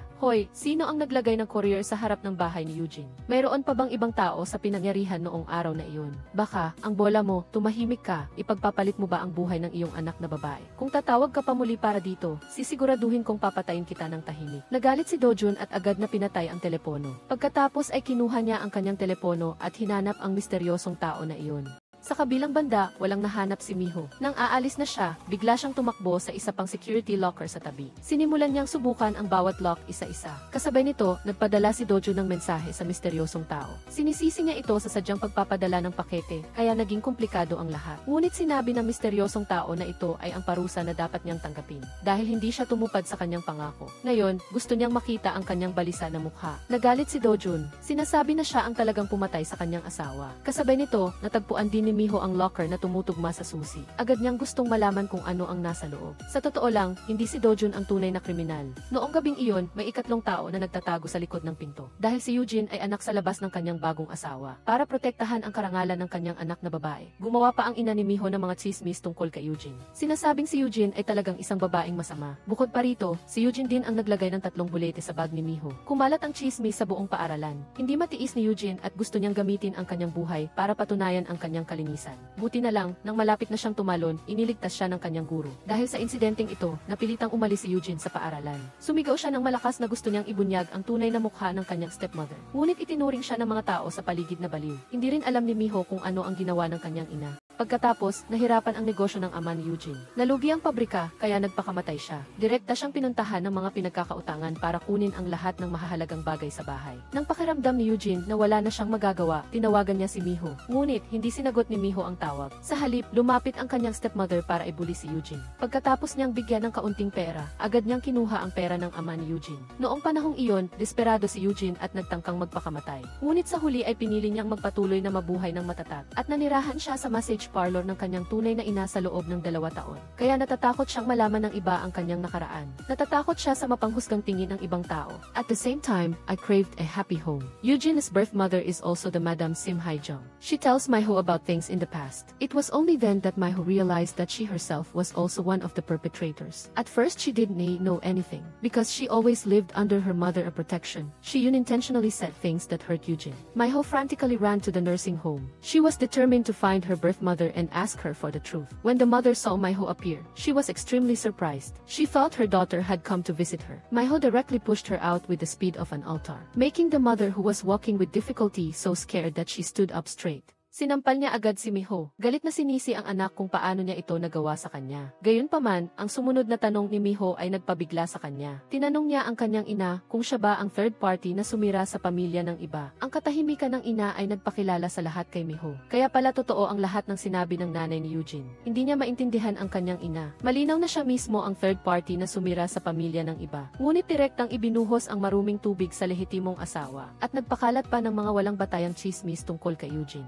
Sumigaw si Miho sa pagpapagalit sa kanyang ina. Noong una, hindi niya alam kung ano ang nangyari. Ang nanay ay ganap ding nagulat. Kaya pala ang anak na babae na buong buhay niyang piprotektahan ay tinatanong siya ng ganoon. Paano mo nagawa sa akin yan, anak? Lahat ng ginawa ko ay para sa iyo. Sa sobrang galit ng ina, nawalan siya ng malay sa lugar na iyon. Ngunit alam din ni Miho, wala siyang malalaman mula sa kanya. Kahit pa ito ang kanyang tunay na ina, hindi siya maglalabas ng anumang impormasyon. Sa kabilang dako, maaga nang inihanda ni Nayong ang mga papel para sa diborsyo. At inilipat ang lahat ng ari-arian sa kanyang pangalan. Lihim pa niyang nilagyan ng listening device ang kotse ng kanyang asawa. Walang kaalam-alam si Chanang. Iniisip pa rin rin niya kung paano haharapin ang nakakainis na mistress. Pagkatapos niyang ibaba ang tawag, agad niyang binlock ang numero nito. Hindi niya pinansin na buntis ang mistress. Gayunpaman, hindi pa rin siya nakatakas. Maaga siyang nag-abang sa ibaba. Gusto niyang kumapit kay Chanam para makapag-asawa ng mayaman at maging parang phoenix. Hindi niya inaasahan na laro-laro lang pala ito para sa kanya. Huwag ka nang gumawa ng gulo, please. Kailangan ko nang makipag-divorce agad. Buntis man o hindi ang babaeng iyon. Kung hindi, malalaman ng buong kumpanya ang relasyon natin. Akala mo ba simple lang ang divorce? Kung talagang buntis ang asawa mo, anak mo ang bata sa sinapupunan niya, paano mo siya matatalikuran? Kaya ba ang bata sa sinapupunan ko hindi mo anak? Paano naman ang anak ko? Sabi mo magpapakasal ka sa akin. Bakit ayaw mong makipag-divorce? Bukod pa rito, akala pa rin ni Chanam na hindi mabubuhay si Nayong kung wala siya. Kahit pa malaman niya ang tungkol dito, hindi siya makikipag-divorce.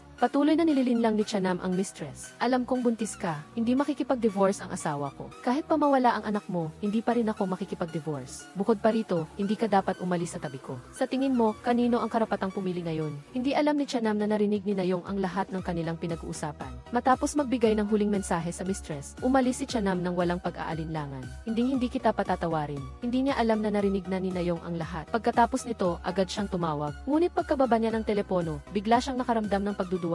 Hindi niya ito pinansin. Sa kabilang dako, pagkabukas ni Miho sa safety deposit box, natuklasan niya na mayroon lang itong punit-punit na larawan sa loob. Malinaw na may nauna nang nakapunta dito. Paglabas ni Miho, nagkataon na nakasalubong niya ang isang shipper at pareho pa silang kumpanya sa nagpadala ng susi. Nang tanungin, nalaman niyang siyam noong Disyembre 5 nakuha ang package. Nagkataon na iyon din ang oras ng pagkamatay. Ibig sabihin, may ibang tao sa bahay niya noong gabing iyon. Kinuha niya ang package at ibinalik, kaya pumunta si Miho sa security office para tingnan ang keys. Ngunit noong araw na iyon, lahat ng kamera sa apartment ay nasa maintenance. Tanging ang makikita lang ay kung sino ang umalis sa gusali noong naganap ang insidente. Hindi inasahan ni Miho na si Jai ang taong iyon. Kaya kahit gabi na, agad siyang pumunta sa bahay at walang humpay na pinindot ang doorbell. Ang di pangkaraniwang kilos na ito ay nagparamdam kay Jai na mayroon ng alam si Miho. Hindi niya binuksan ang pinto. Hinayaan na lang niyang maghintay si Miho sa labas. Umalis si Miho at umuwi, binuksan ang AK-SCU at nag-aalangan kung bubuksan ba niya ang file ni Jai. Ayaw niyang malaman ang mga nakakatakot na bagay. Ngunit hindi niya mapigilang imbestigahan ang kaso ng kanyang kapatid. Naalala niya noong una ay sinubukan ni Jai na makapasok sa kwarto ni Eugene. Kaya direktang pumunta si Miho sa trabaho ni Jai para harapin siya. Hindi niya inaasahan na ayaw talaga ni Jai na kausapin siya. Walang magawa si Miho kaya kinuha na lang niya ang X. Nang makita niya ito, nawala sa sarili si Jai. Hindi siya makapaniwala na hindi pa nabubuksan ni Miho ang laman nito. Inakala niyang gagamitin ito ni Miho para takutin siya.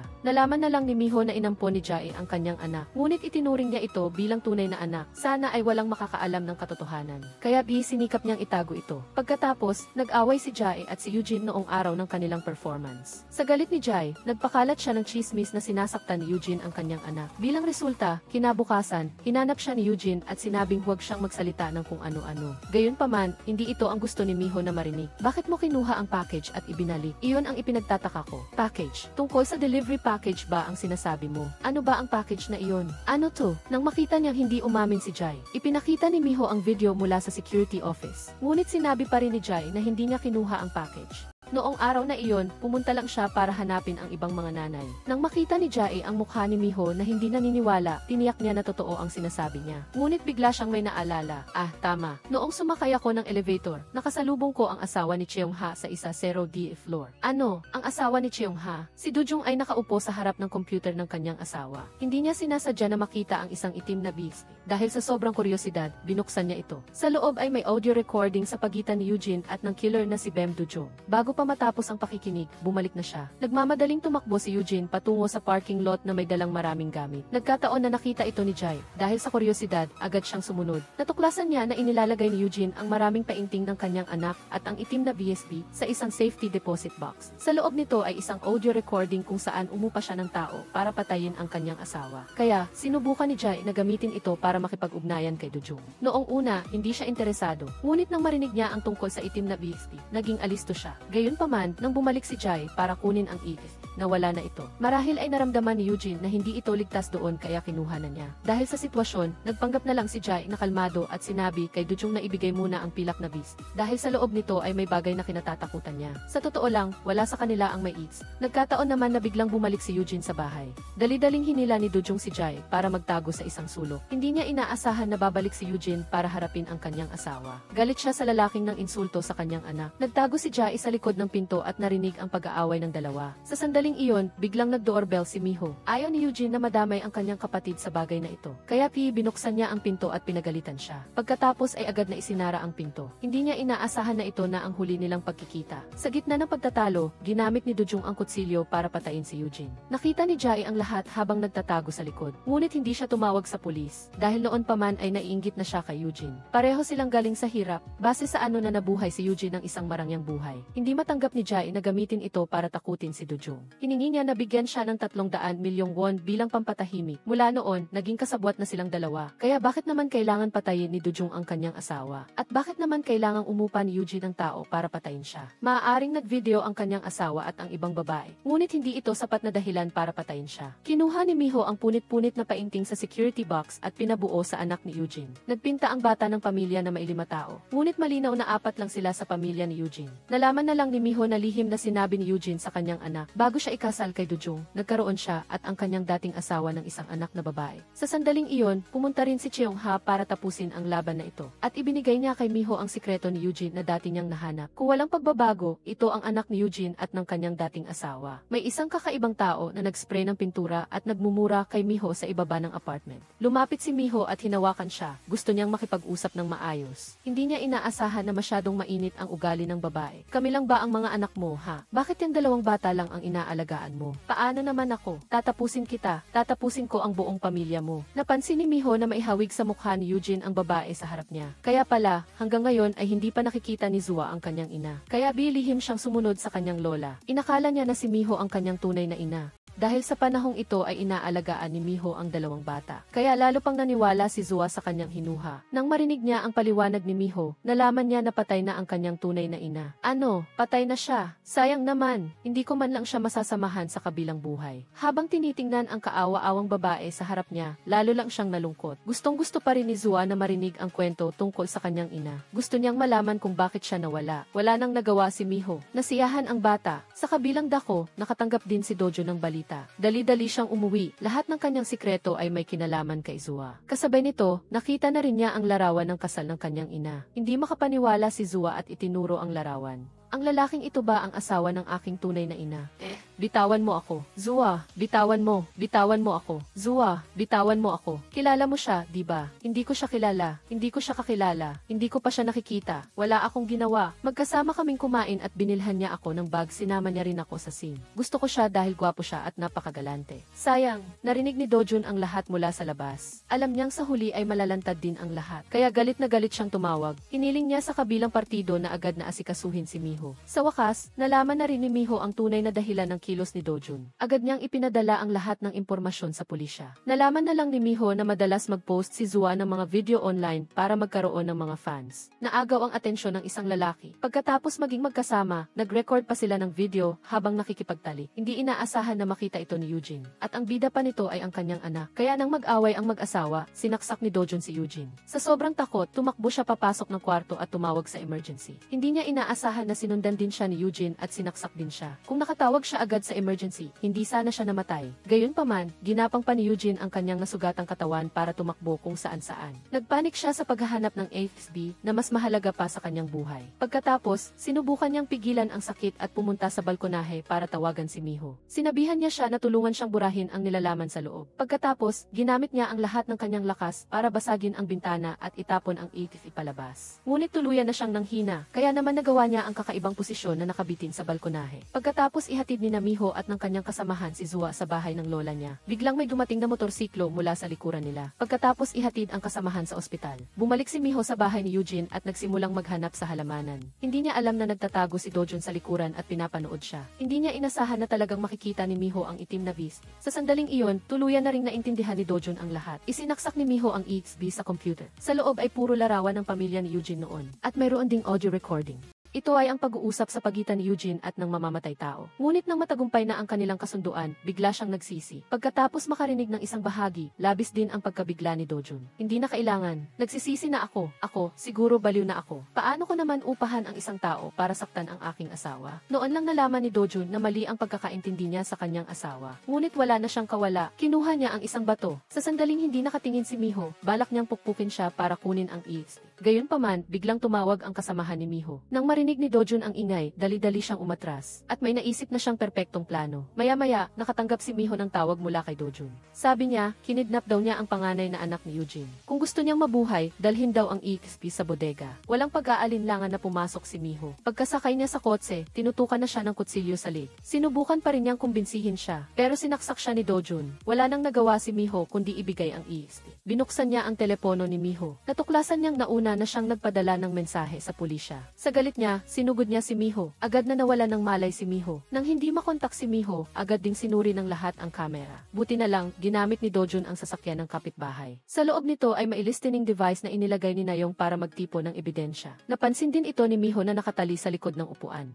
Lihim niyang itinago ito sa kanyang sarili. Pagkatapos niyang ihinto ang kotse, biglang nahulog ang tatlong uod. Agad na nakilala ni Dojun na ito ang paborito ni Eugene. Kaya pala, may relasyon siya sa kapitbahay. Ang totoo, pagkatapos nilang ikasal, hindi masatisfy ni Dojun ang kanyang asawa. Nahuli pa siyang nagvi-video kasama ang ibang babae. Patuloy siyang kinukutya ng kanyang asawa. Para makaganti, lihim siyang lumapit sa anak ni Eugene at ng kanyang dating asawa. Nagpanggap siya na isang 30 taong gulang na binata. Mabilis na naagaw niya ang atensyon ni Zua. Ngunit hindi nagtagal, natuklasan ni Eugene ang mga gamit ng kanyang anak sa bag ni Dojun. At mayabang pa ang mukha niya. Galit na galit si Eugene at gusto niyang patayin siya. Dinala ni Dojun si Miho sa kanyang pribadong ospital. Dahil tumawag siya sa pulis. Para alisin ang hinala, kinuha na lang niya ang kanyang telepono at nagpadala ng mensahe sa kanyang sarili. Nagpapanggap siya na napoison si Miho at pinipilit niya si Dojun na turukan siya. May tao ba dyan? May tao ba dyan? Tatapusin kita kapag hindi ka tumigil. Sa isang mahalagang sandali, may biglang dumating. Kaya pala, ang gwardya ay nagpapaalam na malapit na silang mag-lock. Sinamantala ni Miho ang pagkakataon. Mahirap man, nakatakas siya. Sinamantala niya ang pagkakataon para magtago sa ilalim ng reception desk. Bumalik si Dojun sa kwarto. Nang hindi niya makita si Miho, nagalit siya. Dapat sana ay tahimik na lang siyang nagtago. Para isipin ni Dojun na umalis na siya sa ospital. Pero sino nang mag-aakala na kinuha niya pa ang hiringgilya sa basurahan para sa kanyang sarili. Ang tunog ng kaluskos ay agad na umabot sa tenga ni Dojun. Habol-habol niya ang hininga habang papalapit. Sinabi pa niya kay Miho ang isang nakakagimbal na sikreto. Sa gabi ng pagkamatay ni Eugene, hindi naman pala siya nawalan ng malay. Kung nakatawag siya agad sa emergency, baka nabuhay pa siya. Ito ang tunay na dahilan ng pagkamatay ni Eugene. Nang marinig niya ito, hindi na nakapagpigil pa si Miho. Galit na galit siyang kinuha ang hiringgilya at sinugod si Dojun. Pagkatapos ay sinamantala niya ang pagkakataon para tumakbo palabas. Ngunit walang katao-tao sa loob ng gusali. Paano siya makakatalo sa isang lalaki? Sa sandaling ito, nakarating na rin ang grupo ng mga mayayaman dito sa pamamagitan ng listening device na nasa katawan ni Miho. Hinila ni Dojun si Miho papunta sa rooftop.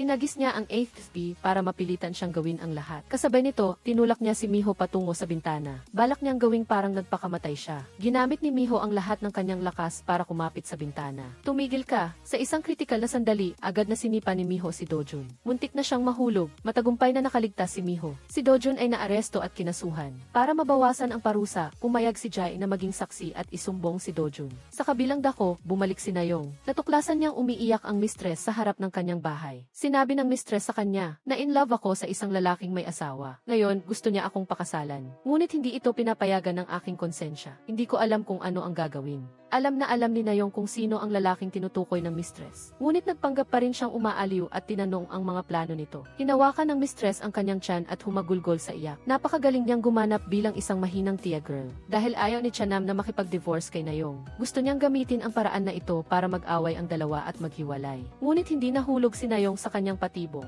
Sa halip, kinutya niya ito. Nagkamali ka at tatawagin ka ng third party habang buhay. Para sa ganoong lalaki, sulit ba? Nakakaawa ang asawa at mga anak niya. Hindi rin naman maganda ang babaeng iyon. Kung hindi, bakit magtataksil ang asawa niya? Hindi tayo sigurado dyan. Hindi pwedeng walang alam ang asawang iyon. Ano kung alam niya? Walang magbabago kahit malaman pa niya. Baka naman nakuha na ng asawa niya ang lahat ng ebidensya. Kaya mawawala ng dignidad ang asawa niya at wala nang matitira kahit isang sentimo. Pag uwi ni Chanam sa bahay, nakatanggap agad siya ng divorce papers. Galit na galit siyang tinanong si Nayong kung ano ang ginagawa niya. Ngunit kalmado lang siya. Pumasok siya sa kwarto at kinuha ang lahat ng ebidensya ng pangangaliwa ng kanyang asawa. Sobrang nabigla si Chanam at gusto niyang magpaliwanag sa kanyang asawa. Ngunit maaga nang tumawag si Nayong sa isang kumpanya ng movers. Direkta niyang kinuha ang lahat ng gamit ng kanyang asawa. Kasabay nito, ibinigay niya rin sa kanya ang huling mensahe. Ngayon, pakiusap, lumayas ka na sa bahay ko. Si Chanam, isang international lawyer, ay natalo sa kanyang sariling kaso. Noong nabubuhay pa si Eugene, gusto niyang itago ang tunay na kaligayahan na para sa kanya. Sa huli, ang gusto niyang protektahan ay ang peking kaligayahan.